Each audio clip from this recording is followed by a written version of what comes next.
Welcome. Thank you for joining me. Grayboardgamer here with my next playthrough series, and it is Myth by Megacon Games. Before I start, just a few quick comments.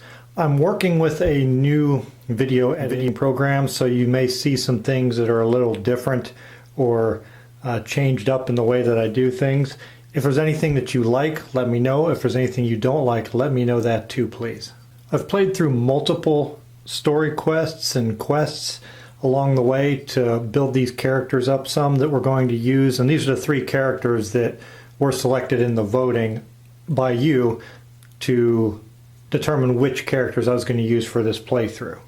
I wanted to do these quests and playthroughs prior to this video, so I had some established characters that had maybe some changes to their decks, maybe some additional equipment, which I do have. I did change, I think, one or two cards in one of the decks, and I have a decent amount of equipment to go through the adventure that we're going to do.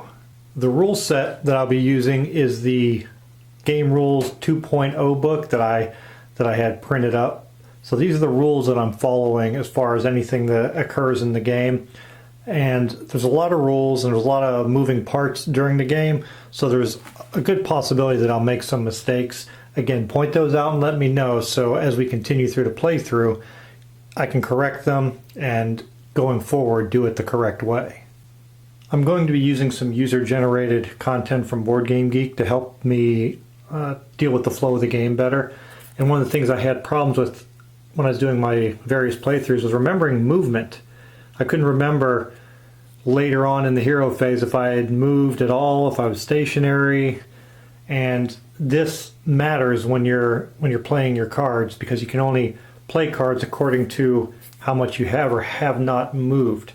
So I printed up these movement trackers, and these are in grayscale. The ones that are on the BoardGameGeek are in color. I just didn't want to use the color ink. Also, they were created by Drea Paulson, and I apologize if I'm saying your name wrong.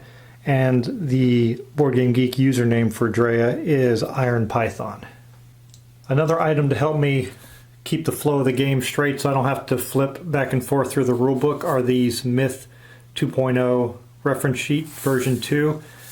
It has the game set up on one page and the game round, and it goes through in a flowchart manner to show you exactly what to do.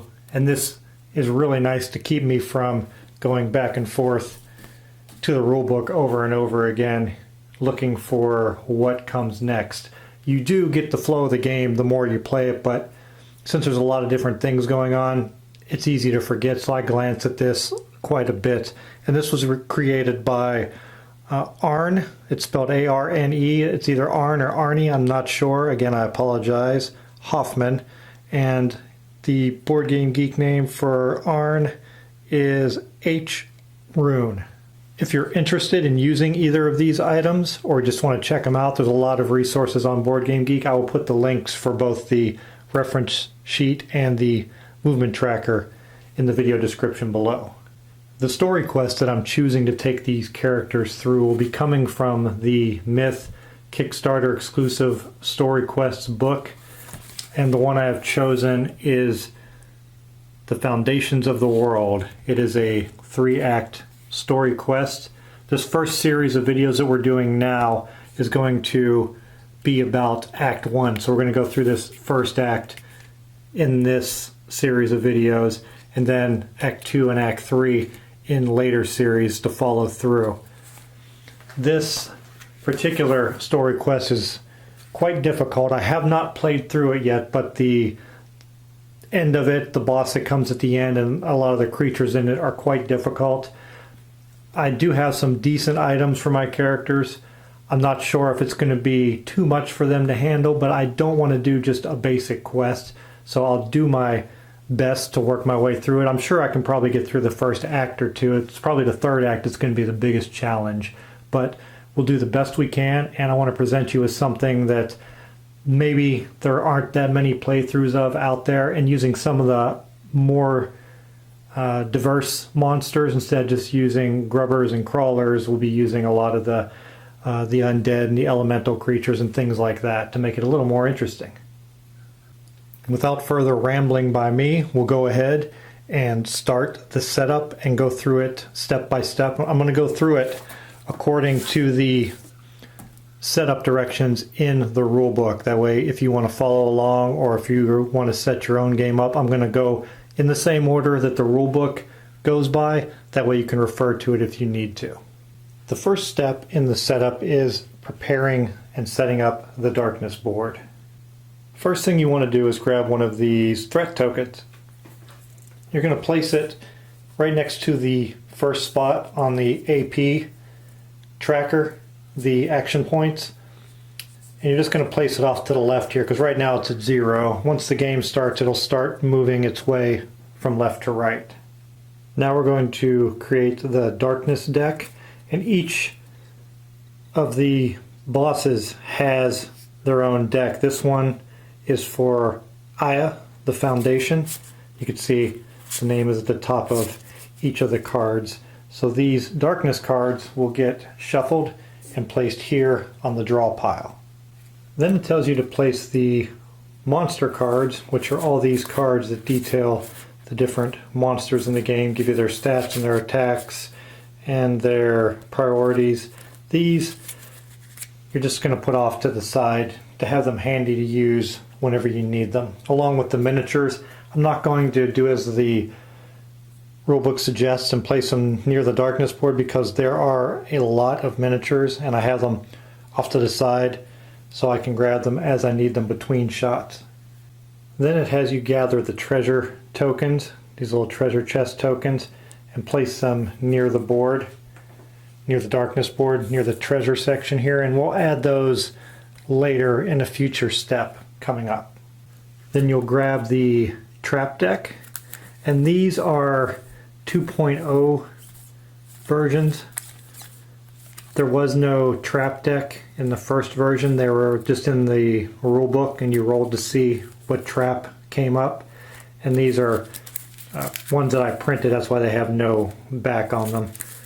I had these printed on cardstock, so they're a little flimsy, so I generally don't put things in sleeves, but just to make them easier to handle, in this case I did. So you're going to shuffle this deck and place it off to the side. Next you would create the token supply, which is just your collection of tokens that you're going to use throughout the game. In the rulebook it tells you to create the supply of status effect tokens, gold coins, potion tokens, and serendipity tokens. Again, I'm going to leave these all off to the side, and whenever one of them comes up for the first time, I'll go ahead and give you a look at it and a better explanation of what they're for. Next you'll shuffle up and prepare the item decks. You have the white item deck. Again, these are from the Myth 2.0 files from the MegaCon Games website. That's why they're, again, blank on the back. Additionally, in the green and blue item decks, you'll see that this has a little like crystal shaped symbol at the top right of it, which is the only one in the green deck. Those are quest items. You're going to remove the ones with that symbol on it from the deck because they will not be used in this playthrough. And again, with the blue items, you want to get rid of the 3 cards that have the quest symbol on them. You'll now do the same with the merchant deck that has this card back on it, and this has the different merchants that you may encounter during the game. So you'll give this a shuffle and place it face down to create a draw pile also off to the side. The next step is to set up your hero boards, and once you choose your hero, you're going to place their token in the open spot on the board, and there's a female side and a male side for each of the heroes, and the stats are exactly the same either way, but the sexes of these characters were also chosen by you, so we're going to have 2 female characters and 1 male character in this game. Next you grab all the cards for that particular hero, and I used the sleeves on these that came with my Kickstarter version of the game, so they'll be easy to identify. Each character class came with this set of sleeves, And again, these are Myth 2.0 cards that I printed myself, and without the sleeves, they're pretty thin, and they're also blank on the back. If you're just starting out, your deck should not have any cards. See if I can zoom in a little bit. With this green flame at the top, there's 5 for each character deck. Those are the advanced cards. The deck that you should have should be consisting of only the cards with the white flame or threat symbol on them. So you're going to discard the 5 green ones. Now if I had made it through some adventures and did some story quests, you have the option at times to swap out one card where you can get rid of one of these plain ones and replace it with one of the more advanced ones. I have not done so with this character's deck.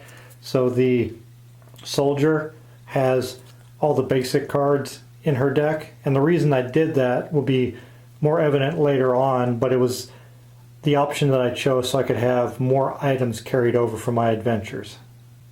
Then again, if you're starting out, you would look through this brown deck and find the cards for that particular character. Every character is going to start off with adventurer gear armor, and each character has their own particular symbol. This crossed sword symbol is for the soldier, so you would grab the items, which there should be 2 of, for each character, and then you'll place them on the player board in the appropriate slot according to these pictures that you see on here showing you where to put them. For example, the adventurer's gear is going to go on the armor slot, as you can see with that armor symbol on your board. Likewise, for the soldier, has the pot lid and the fireplace poker to start. Again, these are starting items if you're just starting, and you'll see here in a moment I have some items that I've earned along the way that has taken the place of some of these starting items. Next, we're going to place our vitality token on our player board. Your starting vitality, or your health, is dictated by your character class. If you can see, there's a little blood drop symbol right there with a 7 in it. So the soldier starts with a base vitality of 7, and you will add to that according to whatever items you have. Because the soldier and every character starts with the adventurer's gear, you can see the little blood drop symbol on there. Also, it says +1, so you're going to add that +1 to the base health. So the soldier starts with a 7 +1 for the adventurer's gear, which will give the soldier a starting vitality of 8. Now you take your deck, shuffle it to create your draw pile. At the beginning of the game, you would draw 5 cards for your starting hand. Again, I'm going to wait to do that until right before we start the game, and then I'll draw the 5 cards, show them to you, and we can go over what the abilities on them are. And here's the mini for our soldier. These characters don't have names, so I'm just going to refer to them by their class throughout the game. And each of these characters came with a male and female miniature also. But if anybody has any good name suggestions as these playthroughs continue, I'll refer to them by that name then, if anybody comes up with any good ones that are interesting. The heroes start the game out at 0 threat, so you just have one of these threat tokens just off to the side. That way it's ready to start advancing across the track as necessary. As I said at the beginning of the setup, these are the basic items that every character starts with. The adventurer's gear for everybody, and then the items with their character symbol on them. I have earned some gear through my different story quests and adventures that I've done, and I've also earned titles. For this soldier, through the 3 different story quests that I went through, I managed to earn these 3 titles. You have Lifebringer, Harbinger, and the Light of Freedom. And that's important because whenever you finish an adventure or story quest, you have to discard your potions, your gold, your serendipity, all your items. But for each title that you have earned, you get to keep 1 item. So I have earned 3 titles, so I kept 3 items from my adventures that I've previously played through in order to build these characters up and make them a little more interesting. And those items that I kept are the horrifying spear, which has replaced my fireplace poker, the mantle of fate, which has replaced my adventurer's gear, and I also have the boots of speed item. I was able to keep those 3 items throughout my adventure because of the 3 titles that I've earned. I was allowed to keep 1 item for each title. Also, the mantle of fate has the little blood drop symbol, and it has a 3 in it. So instead of getting 1 additional health above my base, like I did with the adventurer's gear, I'm going to get 3 additional health above my base because of the mantle of fate. So instead of starting with an 8, I'll take my 7, add the 3 on, and start with 10 vitality. Instead of going over a long explanation of what these items do and how they work in the game, I will wait until we get into situations where their abilities become active, and I'll explain them then. It's much easier to do in the context of the game as it's going than just to go over it all real quick and have to talk about it again later because I had such a long gap between when I explained it, if I did it now, and when it happens in the game.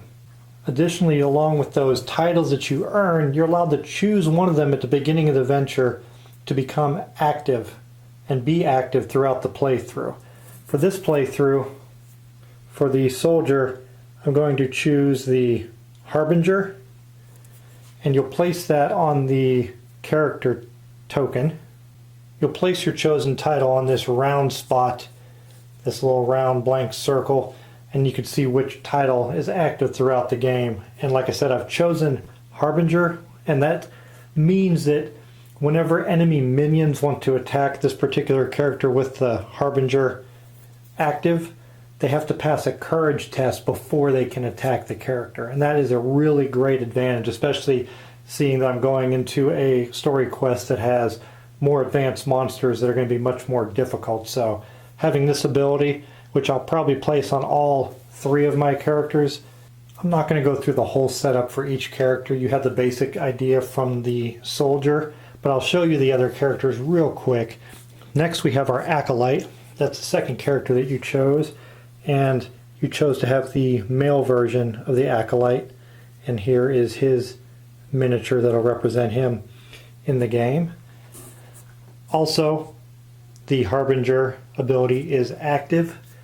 He is going to start with 9 health. He has a base of 6.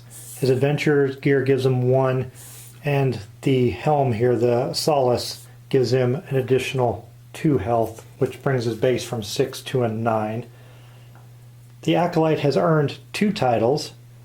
That's why he now has the Dark Crystal in the shield space and Solace in the helm space. And since I said he only earned 2 titles, that means on one of those adventures, instead of earning a 3rd title, he chose to manipulate his deck.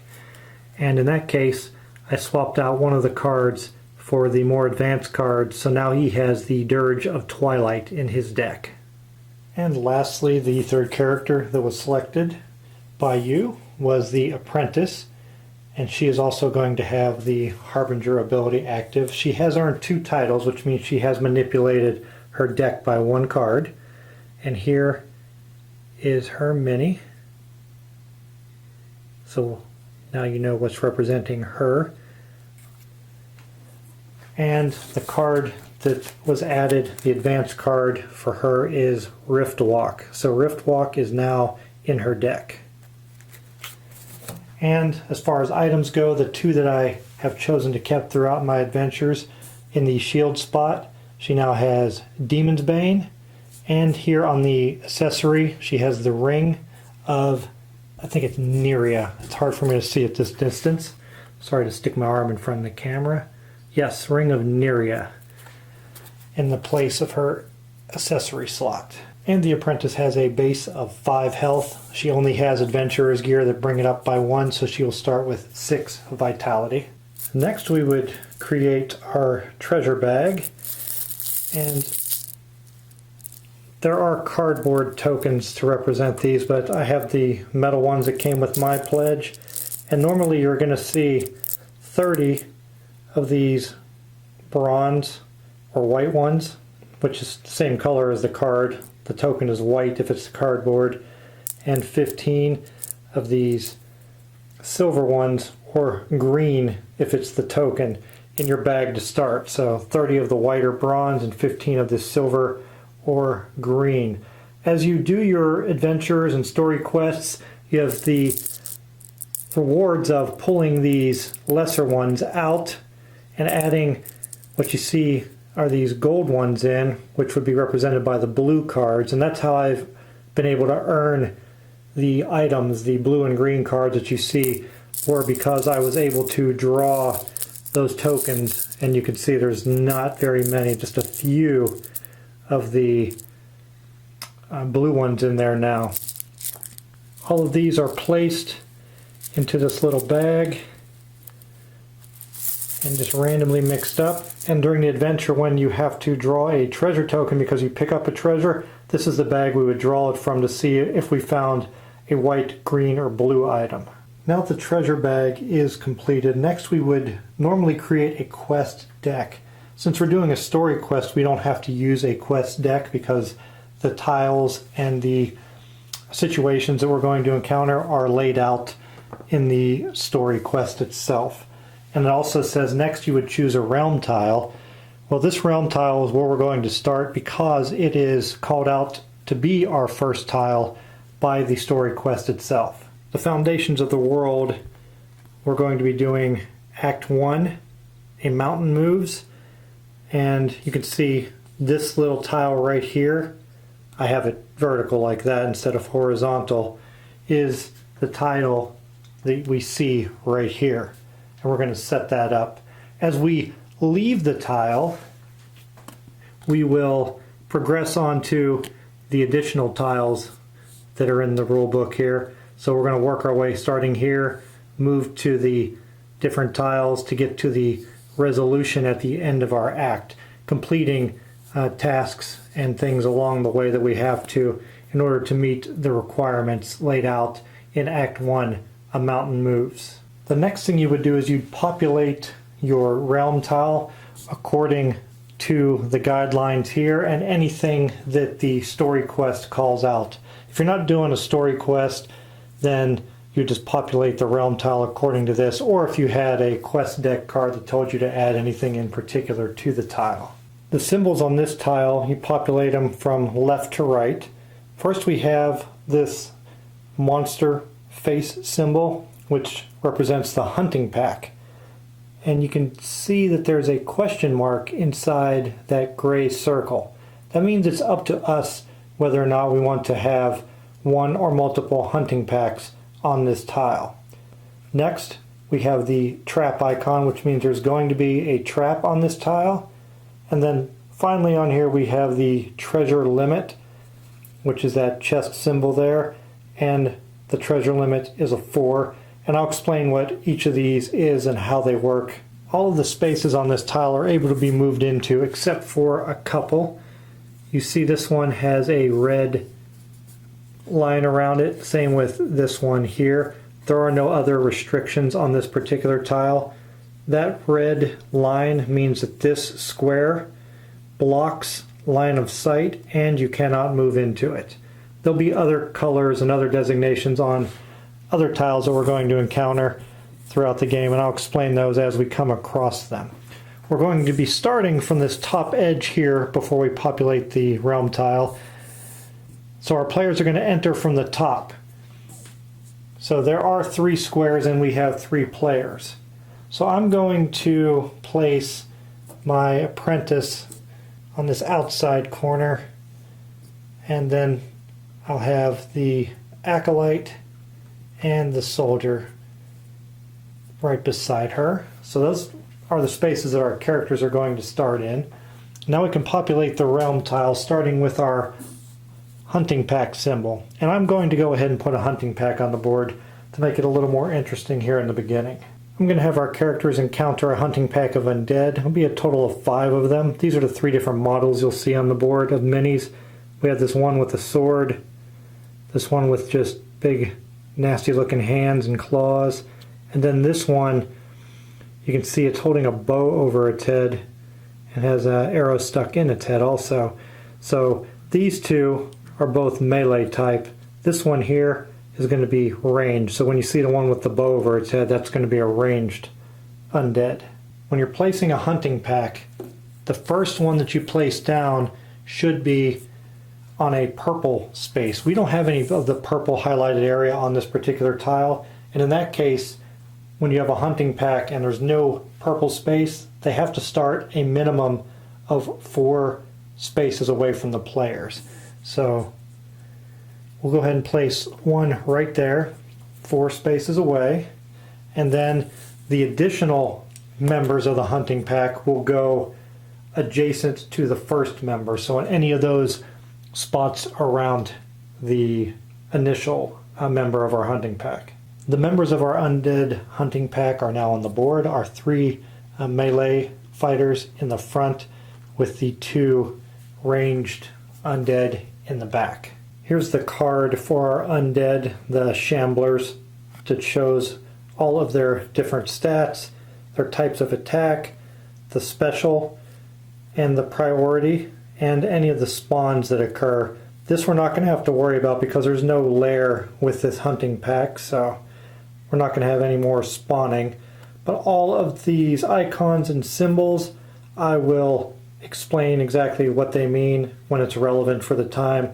Again, instead of explaining it all and then going over it again. So we'll save time and look at the details of this card during the first attack phase. The second symbol on that tile, our trap symbol, means we have to grab our trap deck. I'm going to give it a shuffle and we'll draw a card, and whatever we draw will be the trap that we encounter on this tile. And we're going to be dealing with the falling ceiling.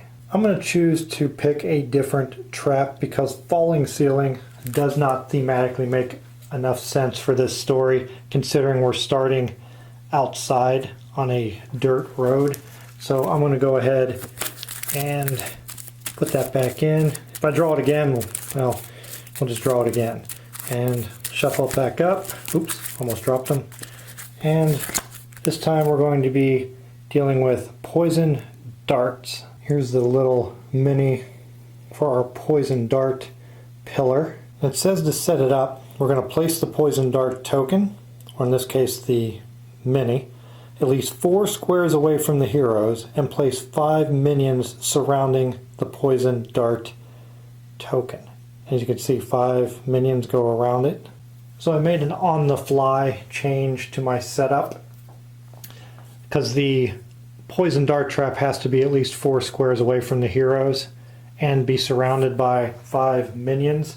So I dropped it in this empty spot here, which is 5 squares away, and used these 5 minions as the ones that are surrounding it. And I added these 5 here to compensate for the fact that I said I was going to have a hunting pack of 5 minions to start.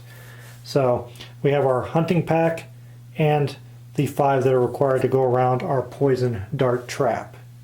During the gameplay, I will explain how the activation of the trap and how we can disarm it in the context of the game instead of explaining it up front. And the last icon on the realm tile was the treasure limit, and in this case it had a 4, which means there are going to be 4 of these treasure tokens on the darkness board. So those are the 4 treasures that are available for us to collect throughout gameplay on this particular tile. With that, we are all set up and ready to begin Act 1 of our story quest, The Foundations of the World. Act 1 is A Mountain Moves. At the beginning of the next video, I'll go through the narrative and we'll draw our starting hand and begin the long journey through the story quest. Thank you for watching this setup video, and I'll see you at the beginning of our quest in the next video.